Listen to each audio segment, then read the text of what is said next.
Li bajarê Qamişlo yê Rojavayê Kurdistanê dengê muzîka Kurdî bilind e.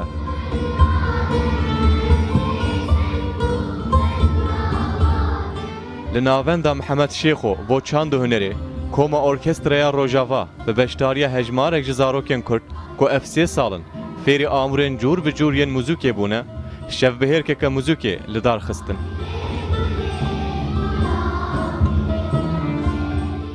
طبعا تشكينا غريبة ويا يعني حمى خلقي جيهاني مثلا آلات خوي بتايبت يعني بكارتينن بأوركسترا طبعا وقتها مثلا طنبور بأوركسترا ليت كباب بمرافقة أوركسترا جرد بين كونشيرتو يعني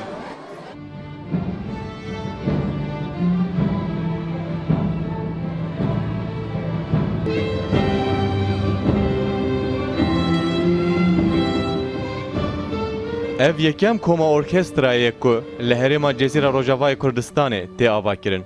Temenê wê jî tenê 3 salin.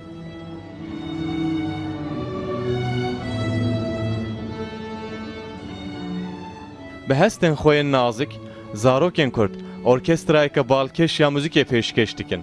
Beşdarên ahengê pir kêfxweşin, bawer nedikirin rojek vê li Rojavayê Kurdistanê orkestra zarokan were avakirin.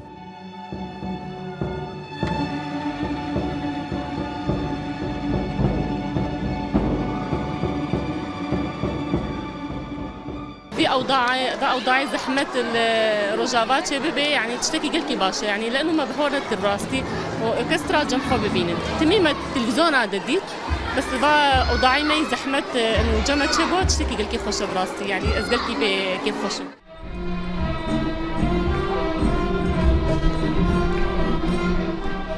Bavê du zarokên endam di Koma Orkestrayê de dibêje vê orkestrayê bala xelkê kişandiye. Zarok bi awakî akademî fêr dibin, muzîka Kurdî jî diparêzin.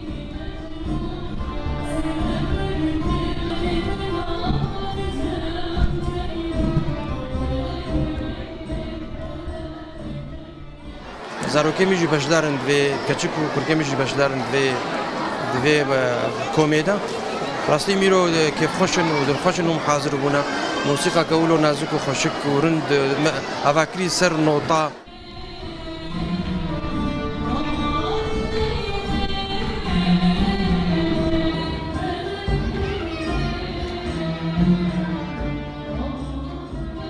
Li Rojavayê Kurdistanê gelek komên hunerî hatine avakirin.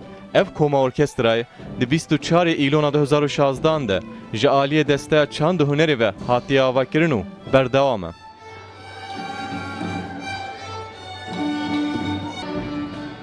Sad û bîst şagirtên wê jî di peymangeha muzîkê de xwendina xwe didomînin.